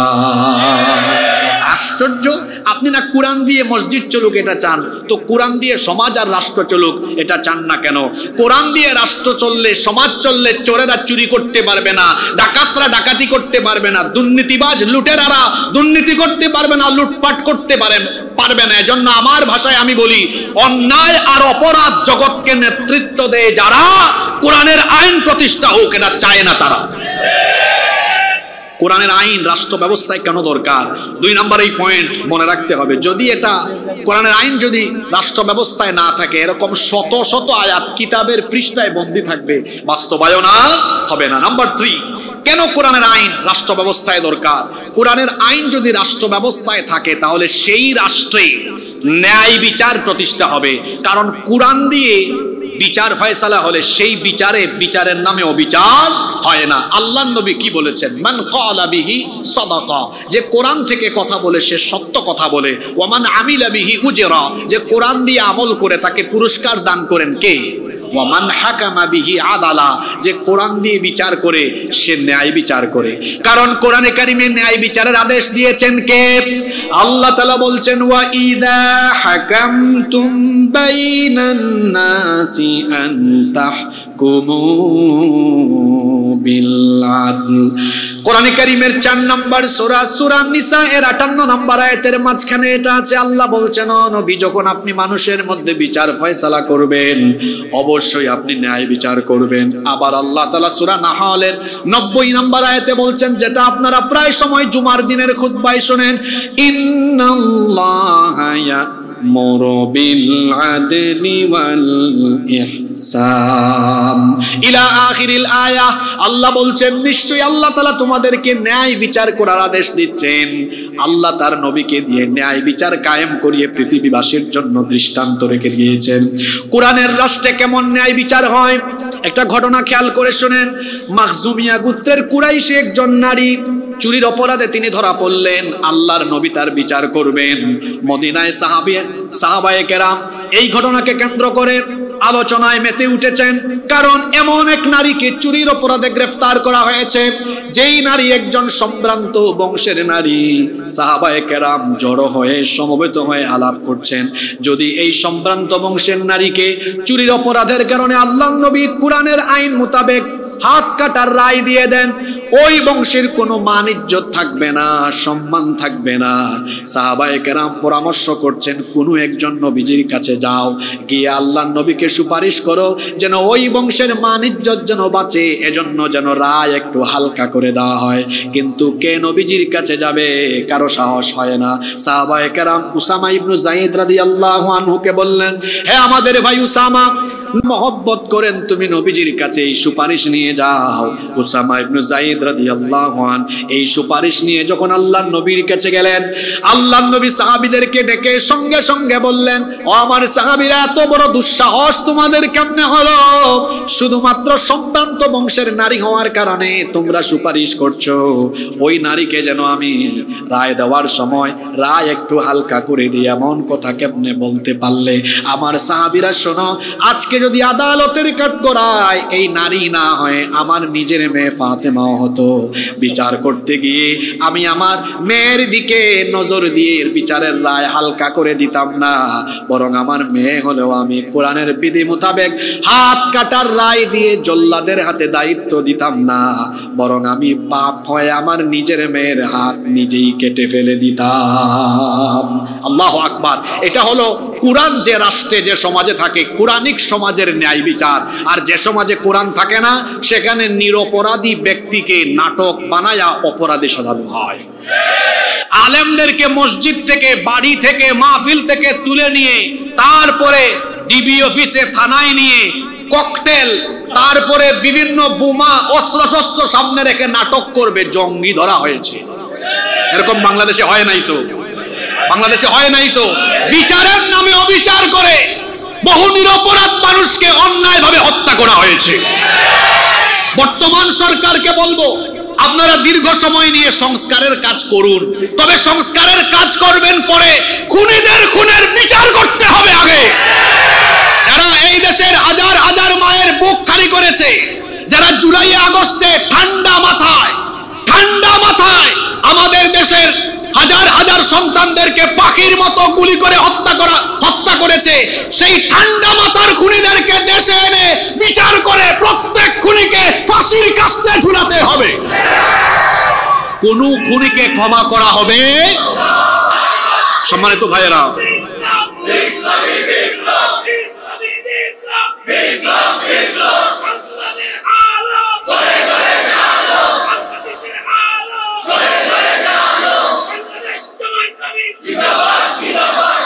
আপনাদেরকে রাতে সময় দিতে পারলে আমিও আপনাদেরকে স্লোগানের সময় দিতাম। সময় তো কম, আজানের সময় হয়ে যাচ্ছে। কোনো মতে 10টা পয়েন্ট বলি। রাষ্ট্র ব্যবস্থায় কেন কোরআন দরকার? 3, ন্যায় বিচার প্রতিষ্ঠার জন্য রাষ্ট্র ব্যবস্থায় কোরআন থাকা দরকার। যদি রাষ্ট্র ব্যবস্থায় কোরআন থাকে, শুধু মুসলমান না, অমুসলিমরাও ন্যায় বিচারের সুবিধা ভোগ করবে। ন্যায় বিচার থেকে কোনো মানুষ বঞ্চিত হবে। নাম্বার 4, 4 নাম্বার, কোরআনের রাষ্ট্র প্রতিষ্ঠা হলে পরে সকল মানুষ তার অধিকার পাবে। নারী তার অধিকার পাবে, শ্রমিক তার অধিকার পাবে, এমনকি বিভিন্ন শ্রেণী পেশার মানুষ অধিকার পাওয়ার পাশাপাশি অন্যান্য ধর্মাবলম্বী ভাই বোনেরাও তাদের পূর্ণ অধিকার পাবেন। অনেকে আছেন বলে থাকেন যে বাংলাদেশে যদি ইসলাম কায়েম হয়, কোরআনের রাষ্ট্র প্রতিষ্ঠা হয়ে যায়, তাহলে অমুসলিমদের কি হবে? আমি বলি, মায়ের চেয়ে মাসির দরদ বেশি। আপনার এত দরদ কেন গো? এই দেশে কোরআন প্রতিষ্ঠা হলে, ইসলামী রাষ্ট্র প্রতিষ্ঠা হলে অমুসলিমরাও এর ফল ভোগ করবে। কারণ মায়ের কোলে শিশু যেমন নিরাপদ, ইসলামী রাষ্ট্রে মুসলমানদের কাছে অমুসলিমরাও নিরাপদ। সাম্প্রদায়িক দাঙ্গা, বিশৃঙ্খলা, অমুসলিমদের উপর নির্যাতন করা, এটা আমাদের দ্বীন আমাদেরকে শেখায় না, কোরআন আমাদেরকে শেখায় না। বরং আল্লাহ তাআলা আমাদেরকে কি শিখিয়েছেন শোনেন। কোরআনে কারীমের 60 নম্বর সূরা মুমতাহিনের 8 নম্বর আয়াত আল্লাহ বলছেন, লা ইয়ানহাকুমুল্লাহু আনিল্লাযীনা লাম ইউকাতিলুকুম ফিদ الدين ولم يخرجوكم من دياركم أن تبروهم وتقسطوا إليهم إن الله يحب المقسطين। আল্লাহ তাআলা বলছেন, যারা দ্বীনের ব্যাপারে তোমাদের সাথে যুদ্ধে জড়ায়নি এবং যারা তোমাদেরকে ঘর বাড়ি থেকে বিতাড়িত করেনি সেই সকল মুসলিমদের ব্যাপারে আল্লাহর আদেশ হলো তোমরা তাদের সাথে অসদাচরণ করবে না, তাদের সাথে ন্যায় বিচার করবে, সুন্দর আচরণ করবে, সম্মান করবে। এই হুকুমটা কার? আবার আল্লাহ তাআলা কোরআনে কারীমের 6 নম্বর সূরা সূরা আনআমের 108 নম্বর আয়াতে আরো বলেছেন, ওয়ালা তাসুবুল্লাযীনা ইয়াদউনা মিন দুনিল্লাহি ফায়াসুবুল্লাহা আদুওয়াম বিগাইরি ইলম কাযালিকা যায়্যানা লিকুল্লি উম্মাতিন আমালাহুম সুম্মা ইলা রাব্বিহিম মারজিউহুম ফায়ুনাব্বিউহুম বিমা কানু ইয়ামালুন। আল্লাহ তাআলা বলছেন তোমরা অমুসলিমদের উপাস্যকেও গালি দিও না, কারণ তোমরা যদি তাদের দেবতাকে উপাস্যকে গালি দাও অজ্ঞতাবশত তারাও তোমাদের আল্লাহকে গালি দিবে। আমাদের ইসলাম কত সুন্দর, অন্যান্য ধর্মের উপাস্যকে গালি দিতেও আল্লাহ নিষেধ করেছেন, তাদের উপরে জুলুম করতে আল্লাহ নিষেধ করেছেন। এমনকি আল্লাহর নবী বলেছেন খবরদার কোনো ধর্মের উপাসনালয়ে হামলা চালায়ও না। আমাদের আল্লাহ আমাদের নবী এত সুন্দর সম্প্রীতির শিক্ষা দিয়েছেন, এত সুন্দর মানবিকতার শিক্ষা দিয়েছেন। এই রকম শিক্ষা পৃথিবীর কোনো ধর্ম, পৃথিবীর কোনো ধর্ম, পৃথিবীর কোনো মতবাদ দিতে পারে নাই। সুতরাং কেউ যদি বলে রাষ্ট্র ব্যবস্থায় কোরআন থাকলে, ইসলাম থাকলে অমুসলিমরা অনিরাপদ হয়ে যাবে, অশান্তিতে থাকবে, এটা ভুল কথা। কারণ ইসলাম আমাদেরকে এটা শেখায় না, বরং আমরা দেখেছি যারা আমাদেরকে সম্প্রীতির সবক দেয় তারা হচ্ছে এই দুনিয়ার সবচেয়ে অসভ্য আর সন্ত্রাসী। পাশের দেশ থেকে বলা হয় যদি বাংলাদেশে কোরআন আর ইসলাম প্রতিষ্ঠা হয় অমুসলিমরা একদম শেষ হয়ে যাবে। এমনিতেই তাদের মিডিয়ায় আমাদের বিরুদ্ধে মিথ্যাচার আর মিথ্যাচার, তারা আমাদেরকে সম্প্রীতির সবক দেয়, অথচ তাদের অবস্থা হলো এমন। আমি বলবো আয়নায় আপনাদের নিজের চেহারা দেখেন, আমাদেরকে যে সম্প্রীতির সবক দেন, পৃথিবীতে আপনারা কেমন অসভ্য, বর্বর আর সন্ত্রাসী তা তো আমাদের জানা আছে। হ্যাঁ, মানুষ মাটির নিচে খনিজ সম্পদ পায়, আর এরা খালি মাটির নিচে কি পায়? মন্দির পায়। তারা এমন অসভ্য, এমন বর্বর, এমন বর্বর, এমন অসভ্য আর এমন সন্ত্রাসী, তারা আমাদের শত শত বছরের ঐতিহ্য বাবরি মসজিদ দখল করে রাম মন্দির বানিয়ে পৃথিবীর 200 কোটি মুসলমানদের কলিজায় আগুন ধরায় দিয়েছে। কই আমার পূর্বপুরুষরা ভারতবর্ষ 800 বছর শাসন করেছেন, কোন কালে ভারতেই তো আমাদের পূর্বপুরুষরা কোনো মন্দির দখল করেননি, কোনো অমুসলিমের গায়ে হামলা চালাননি। কারণ ইসলাম তো আমাদেরকে এটা শেখায় না, কুরআন হাদিস এই দীক্ষায় আমাদেরকে দীক্ষিত করে না। সুতরাং আমার দেশের অমুসলিম ভাই বোনদেরকে আমরা বলবো এদের খপ্পরে পড়বেন না, এদের খপ্পরে পড়বেন না। এরা চায় আমার দেশে একটা ভেজাল লাগুক আর তাদের মুরলগিরি আবার প্রতিষ্ঠা হোক। আমরাও সাবধান করছি, এই দেশে আর তাদের মুরলগিরি প্রতিষ্ঠা করতে দেওয়া হবে না। এই বাংলাদেশ চলবে তেমন, বাংলাদেশের মানুষ চাইবে যেমন। আর বাংলাদেশ নিয়ে হুমকি দেওয়া হয়, দেখেন না এক পাগল আছে ময়ূখ রঞ্জন, ও ব্যাংক যেমন লাফায় ও তেমন লাফায়। ওই যে একটা রিপাবলিক বাংলা টিভি চ্যানেল আছে, ওখানে এসে বলে এই তো বাংলাদেশের চিকেন স্ন্যাক, চট্টগ্রাম আলাদা করে দিব, রংপুর আলাদা করে দিব, সিলেট আলাদা করে দিব। আপনারা তো জানেন চট্টগ্রাম আর সিলেটের মানুষের ভাষা আলাদা, তাই না? সবার চেয়ে আলাদা। তো আমাদের সীমান্তবর্তী সিলেটের মানুষও খুব নরম সরম সুরে বলেছে ঠিক আছে আও আইয়া হামাও, আমানির বাদে বুঝবাই কিলান বাদাম দেই, তোরা সিলেটি মাতিলাম আর কি। অর্থাৎ আও এস আসো, আইয়া হামাও মানে ঢুকো, হামানির বাদে বুঝবাই বাদাম ঘরে হয়, মানে হামাইলে বুঝবাই মায়ের কারে। এত সোজা, এত সোজা এই সিলেটের মানুষ। হযরত শাহজালাল শাহপরান রহমাতুল্লাহ আলাইহির উত্তরসূরি, তিনি যেভাবে যায় নামাজ বিছিয়ে সুরমা নদীর উপর দিয়ে সিলেটে ঢুকে গৌর গোবিন্দকে সিলেট থেকে উৎখাত করে নিয়েছেন, গৌর গোবিন্দের উত্তরসূরিরা যদি সিলেটের মাটির দিকে কালো হাত বাড়ায়, শাহজালালের উত্তরসূরিরা গৌর গোবিন্দের উত্তরসূরিদের কালো হাত ভেঙে চুরে টুকরা টুকরা করে দিবে। আর হযরত শাহ আমানত রহমাতুল্লাহ আলাইহির উত্তরসূরি 12 আউলিয়ার এই 12 আউলিয়ার স্মৃতি বিজড়িত এই ভূমি চট্টগ্রাম, এই বীর চট্টলার ইতিহাস আছে। বীর চট্টলার দিকে হাত বাড়ালে দিল্লি বিজয়ের ঘোষণা, দিল্লি বিজয়ের আন্দোলন চট্টলা থেকে শুরু হয়ে যাবে। এত সহজ নয়। আমার দেশের 1 ইঞ্চি জমিন কেড়ে নিতে হলে এদেশের জনগণের রক্তের উপর দিয়ে আসতে হবে। আমার দেশের অমুসলিম ভাই বোনদেরকে বলবে, এদের খপ্পরে পা দেওয়া যাবে না। আমাদের এই দেশে হিন্দু, মুসলমান, বৌদ্ধ, খ্রিস্টান সব ধর্মবর্ণের মানুষ যুগ যুগ ধরে আমরা সাম্প্রদায়িক সম্প্রীতি রক্ষা করে বসবাস করছি, সামনেও করব।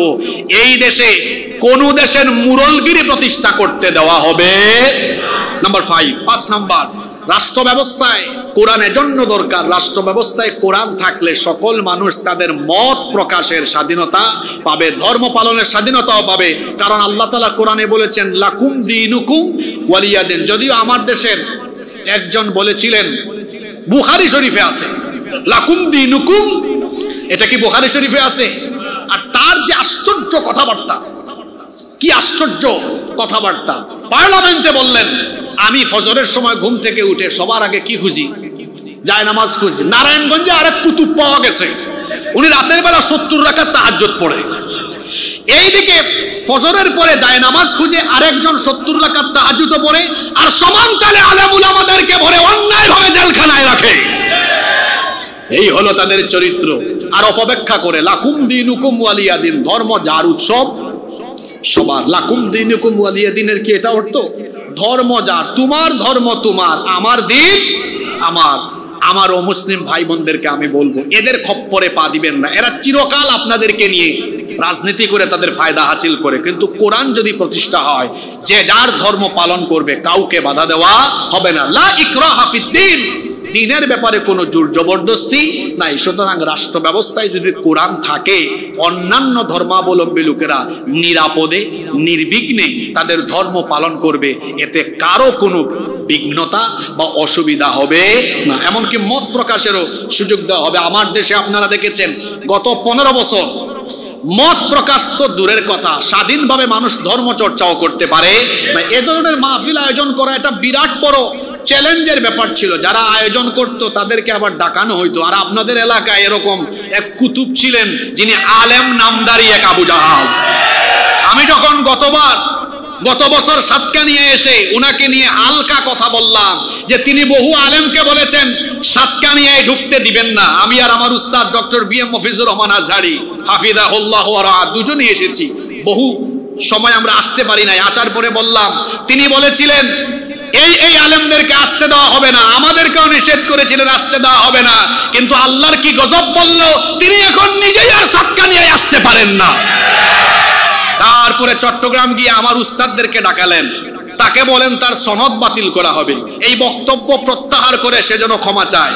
আমি তার জবাবে আমার উস্তাদকে বলেছিলাম, কখনোই আমি আমার বক্তব্যের জন্য ক্ষমা চাইব না। তার কারণ হলো, আমরা সনদের জন্য পড়াশোনা করি নাই, কোরআনের কথা বলি আমরা আল্লাহর দ্বীন প্রচারের স্বার্থে, আল্লাহকে ভয় করি। সেই অহংকারী ব্যক্তি আজ কোথায়? সাতকানিয়া লোহাগাড়ার মানুষকে বহু জ্বালিয়েছে, অনেক আলেমদেরকে সাতকানিয়ায় আসতে দেয় নাই। আইআইইউসিকে, এটা শুধু চট্টগ্রাম নয়, গোটা বিশ্বের মুসলিম উম্মার সম্পদ। আইআইইউসিকে লুটপাট করে খেয়েছে। জুলুমের শাস্তি আল্লাহ দুনিয়াতে দেওয়া শুরু করেন। আপনার অহংকার কোথায়? আপনি বহু মানুষের উপর নির্যাতন করেছেন, বহু আলেমদের সাথে বেয়াদবি করেছেন। আল্লাহ তাআলা যেন তার যথাযথ পাওনা আপনাকে বুঝায় দেন।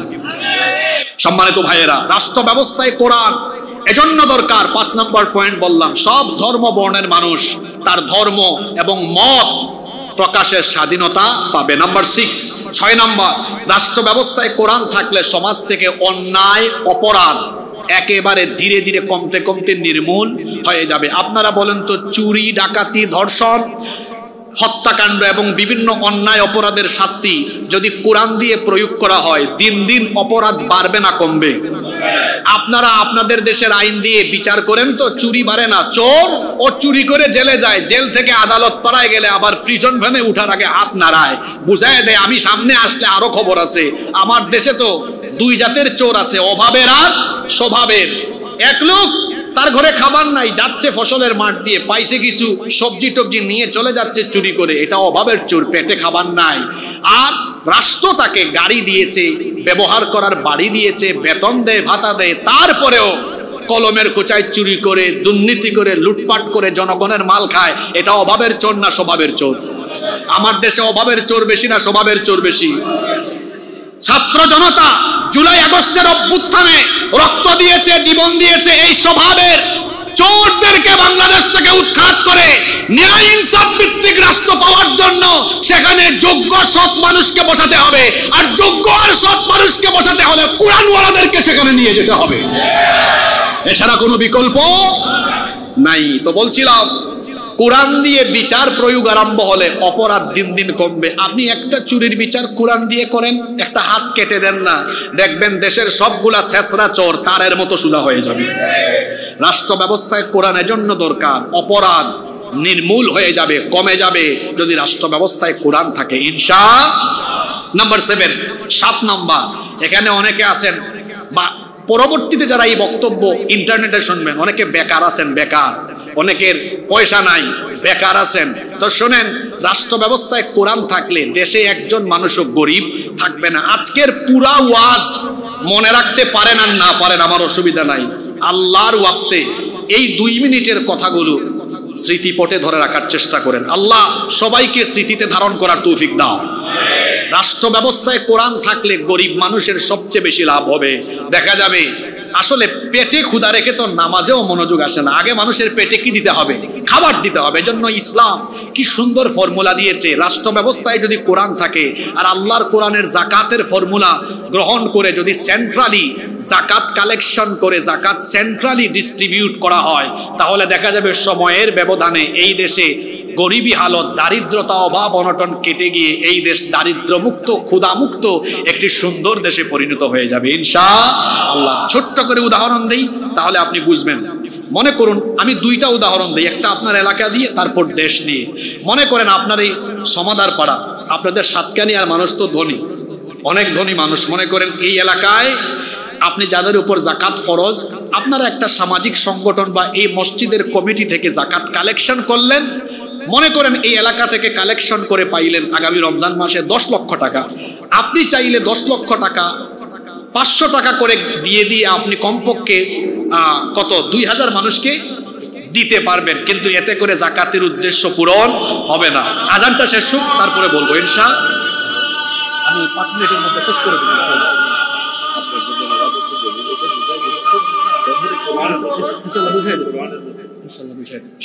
আমিও আমার আলোচনার একেবারে শেষ পর্যায়ে চলে এসেছি। আমরা 7 নম্বর পয়েন্টে ছিলাম, রাষ্ট্র ব্যবস্থায় কেন কোরআন দরকার।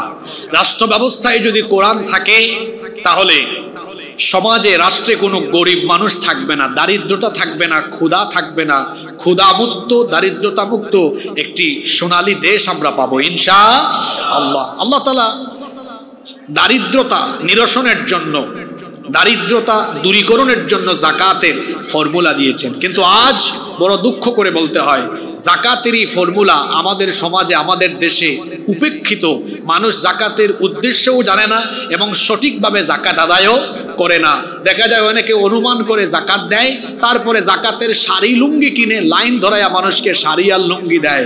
জাকাতের নামে এইরকম শাড়ি লুঙ্গি দিয়ে মানুষের সাথে তামাশা করলে জাকাতের হক আদায় হবে না।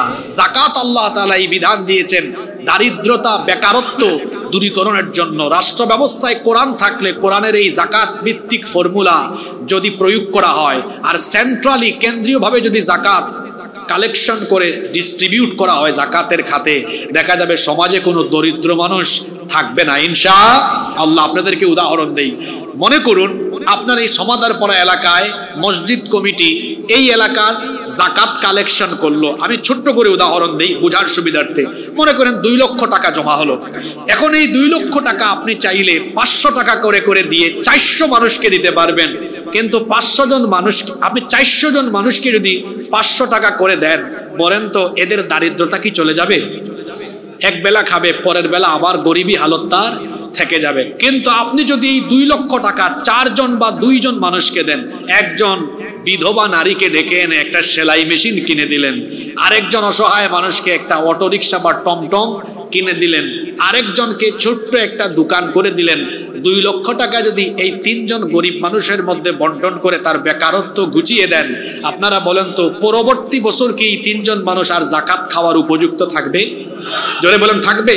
তো জাকাতের ফর্মুলা তো আল্লাহ দিয়েছেন এভাবে সমাজ থেকে ধীরে ধীরে দারিদ্রতা দূরীকরণের জন্য। কিন্তু আফসোস, আমরা আল্লাহর দেওয়া এই ফর্মুলাকে গ্রহণ করতে না পারার কারণে দারিদ্রতার অভিশাপ থেকে আমরা আজও মুক্ত হতে পারিনি।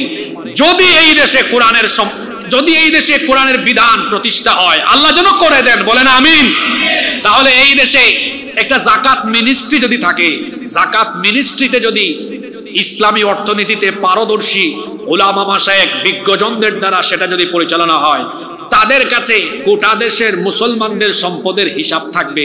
আপনার কাছে কি পরিমাণ সম্পদ আছে, গভর্নমেন্ট থেকে লিস্ট চলে আসবে, এবছর আপনার এত টাকা জাকাত। এভাবে যদি কেন্দ্রীয়ভাবে জাকাত উত্তোলন করা হয়, শোনেন কি ফায়দা হবে।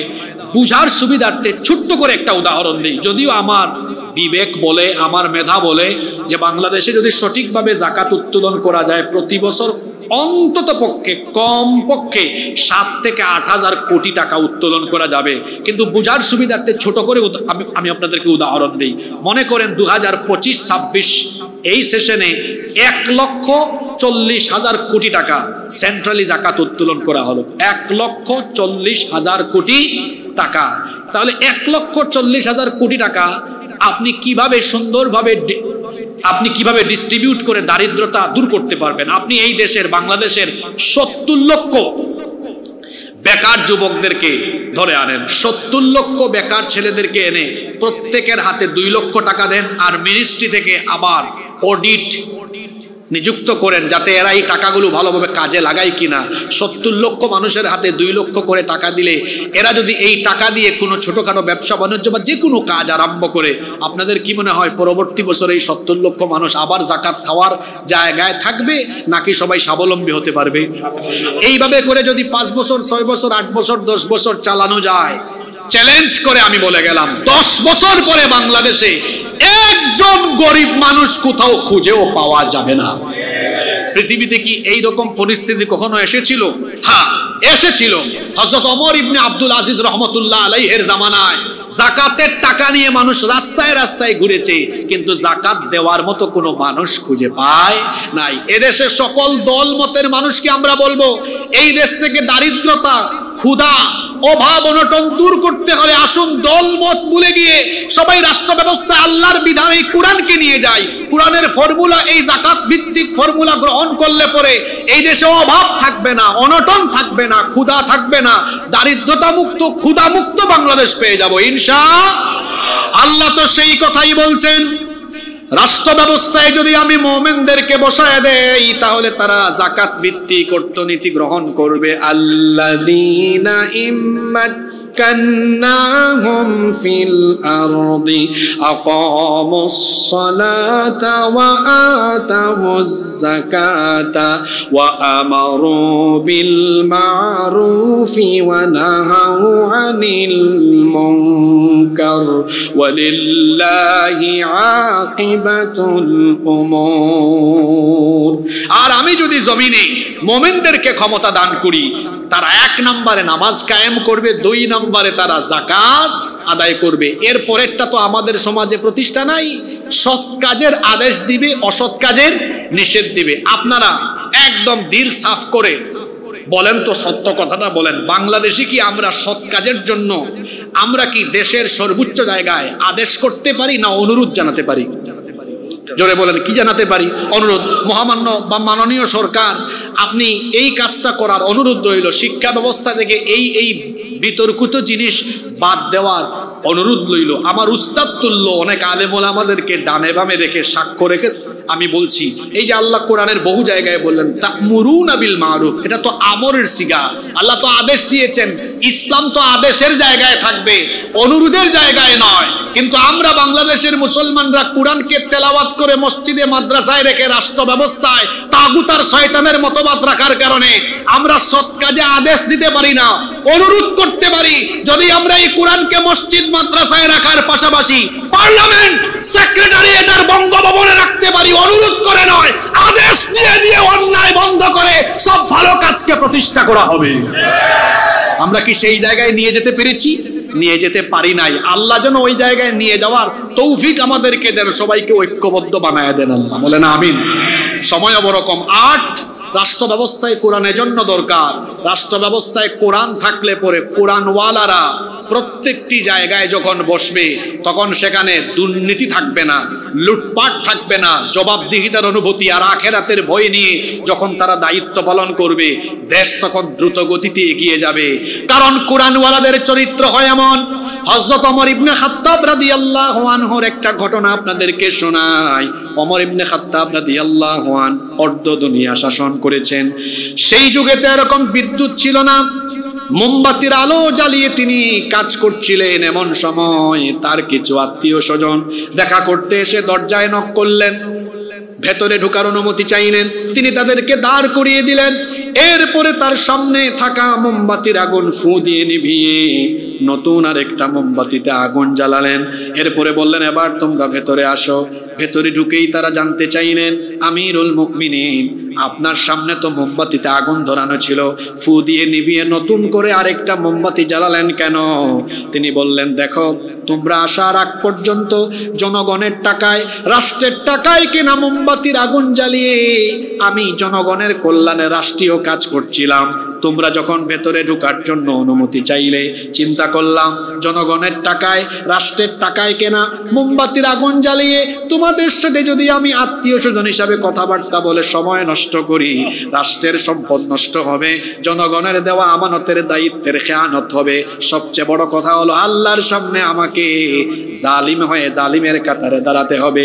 এই অনুভূতি যখন আমার হৃদয়ে পয়দা হলো, সঙ্গে সঙ্গে আমি রাষ্ট্রের টাকায় কেনা মোমবাতির আগুন ফু দিয়ে নিভায়া দিয়ে নিজের টাকায় কেনা মোমবাতির আগুন জ্বালিয়ে তোমাদের সাথে কথা বলছি। কোরআনওয়ালা শাসকরা এমন হয়, তারা দায়িত্ব পেলে বাড়ি গাড়ি আর কানাডার বেগমপাড়ায় বাড়ি করার চিন্তা করে না, বরং দায়িত্বকে বোঝা মনে করে, দায়িত্বকে জাহান্নামের বোঝা মনে করে জবাবদিহিতা আল্লাহর কাছ থেকে বাঁচার অনুভূতি নিয়ে তারা দেশের জন্য, জনগণের জন্য কাজ করে।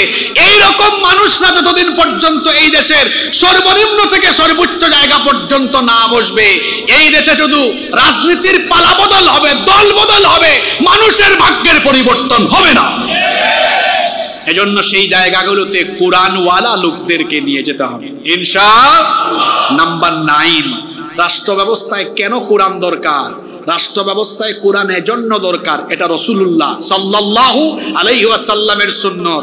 আপনি খাবার শেষে মিষ্টি খান গো, এটা সুন্নত মানেন, চোখে সুরমাও লাগান, এটাও সুন্নত মানেন। কিন্তু আল্লাহর নবী যে 10 বছর কোরআন দিয়ে দেশ পরিচালনা করেছেন, এই সুন্নতের বেলায় আপনার এত গরিবসী কেন? যেভাবে আল্লাহর নবী চোখে সুরমা লাগিয়েছেন, আপনি এই সুন্নত পছন্দ করেন, যেভাবে খাবার শেষে মিষ্টি খাওয়া সুন্নত এটা পছন্দ করেন, আপনি নবীর সুন্নতকে ভালোবেসে দাঁড়িয়ে রাখেন, ঠিক তেমনি নবীর এই সুন্নতের আদর্শ আপনার জীবনে রেখে রাষ্ট্র ব্যবস্থায় এই কোরআনকে নিয়ে যেতে হবে। এটা রাসূলের উম্মত হিসাবে আপনার দায়িত্ব। কারণ আল্লাহ তাআলা বলেছেন, হুয়াল্লাযী আরসালা রাসূলাহু বিল হুদা ওয়া দীনিল হক লিইয়ুযহিরাহু আলা الدين كله ولو كره المشركون। তিনি হচ্ছেন সেই আল্লাহ যিনি তার রাসূলকে হেদায়েত আর দ্বীনে হক সহকারে পাঠিয়েছেন। কেন? যাতে করে পৃথিবীর तमाम মতাদর্শের উপরে ইসলামকে বিজয়ী আদর্শ হিসেবে প্রতিষ্ঠা করতে পারেন। সুবহানাল্লাহ। 10 এবং সর্বশেষ হলো রাষ্ট্র ব্যবস্থায় কেন কোরআন দরকার? কারণ আল্লাহর দেওয়া বিধানের চাইতে কল্যাণকর কোনো বিধান আমাদের জন্য আর হতে পারে। এজন্য আল্লাহ তাআলা সূরা মাঈদার 50 নম্বর আয়াতে বলছেন, আফা হুকমাল জাহিলিয়াতি ইয়াবগুন ওয়া মান আহসানু মিনাল্লাহি হুকমান লিকওমিন ইউকিনুন। তাহলে কি তারা জাহালত চায়? জাহিলি যুগের সেই অন্ধকারাচ্ছন্ন আইন চায়, অথচ বিশ্বাসীদের জন্য আল্লাহর বিধানের চাইতে উত্তম, আহসান, উত্তম কোন বিধান আর হতে পারে? আল্লাহ তাআলা বলছেন, আলা লাহুল খালকু ওয়াল আমর, সাবধান, সৃষ্টি যার, আইনও চলবে। আমরা কার? জমিন কার? তো এই জমিনে আইন চলবে কার? এটাই তো হওয়া উচিত, কারণ জমিন কেমনে ভালো চলবে এটা আমাদের চেয়ে ভালো জানেন কে? সুতরাং আল্লাহর দেওয়া সেই কল্যাণকর আইন গ্রহণ করার মধ্যেই রয়েছে মানবতার কল্যাণ। এক এক করে আমি আজকে 10টা পয়েন্ট তুলে ধরলাম। আলোচনার মুলাখাস সংক্ষিপ্ত 1 মিনিটে আমি আবার তুলে ধরছি। আজকে আমি আলোচনার শুরুতে কোরআনের 5টি বিশেষত্ব তুলে ধরেছিলাম। 1 নম্বরে বলেছিলাম এটা দুনিয়ার সর্বাধিক পঠিত কিতাব। 2 নম্বর পয়েন্টে আমি বলেছিলাম এই কিতাব একমাত্র কিতাব যার তেলাওয়াতে বা তেলাওয়াত শুনলে কেউ বিরক্ত হয় না। 3 নম্বরে বলেছিলাম এটা দুনিয়ার একমাত্র কিতাব যার মুখস্থকারীর সংখ্যা দুনিয়াতে সবচাইতে বেশি। 4 নম্বর পয়েন্টে বলেছিলাম এই কোরআন দুনিয়ার একমাত্র কিতাব যা শুরু থেকে শেষ পর্যন্ত অসাধারণ ছন্দের এক অভূতপূর্ব মিল দিয়ে নাজিল করেছেন কে?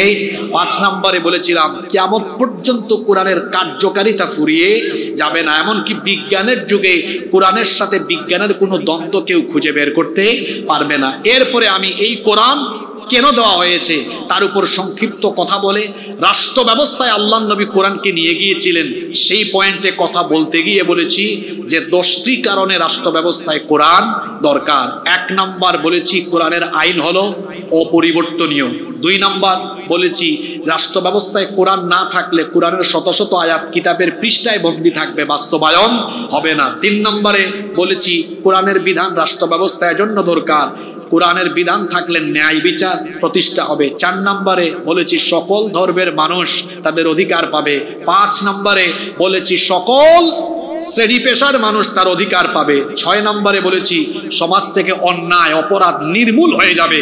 7 নম্বরে বলেছি দারিদ্রতা নিরসন হয়ে যাবে, ক্ষুধা থাকবে না, দারিদ্রতা থাকবে না। 8 নম্বরে বলেছি জবাবদিহিতার অনুভূতি আছে, আল্লাহর ভয় আছে, এই রকম মানুষরা কোরআনের সমাজে দায়িত্ব পালন করলে পরে সেই সমাজের চিত্র বদলে যাবে, কারণ তারা চুরি করবে না। অনেকে তো আছে ক্ষমতা পাইলে আঙ্গুল ফুলে কলা গাছ হয়, আছে না নাই? এটা হবে না। 9 নম্বর এটা রসুলের আদর্শ, কোরআনের সমাজ বিনির্মাণ করা এটা রাসূল করিম সাল্লাল্লাহু আলাইহি সাল্লামের রেখে যাওয়া সমহান আদর্শ। আর 10 নম্বরে বলেছি মানবতার জন্য আল্লাহর আইনের চাইতে কল্যাণকর কোনো আইন আর হতে পারে না। যেহেতু অনেকে মাঝখানে শেষে এসেছেন এই জন্য মুলাখাস সামারিটা আবারও বলে দিলাম। আজকের এই আলোচনা থেকে আমি সহ আমরা সবাই যেন এটাকে উপলব্ধি করে কোরআনের সমাজ, কোরআনের রাষ্ট্র বিনির্মাণে ঐক্যবদ্ধ হয়ে আল্লাহর কোরআনকে যেন আমরা রাষ্ট্রের সর্বোচ্চ জায়গা পর্যন্ত নিয়ে যাওয়ার জন্য ঐক্যবদ্ধ হয়ে কাজ করতে পারি। মহান রব আমাদেরকে সেই তৌফিক দান করুন। আমরা সবাই বলি আমিন।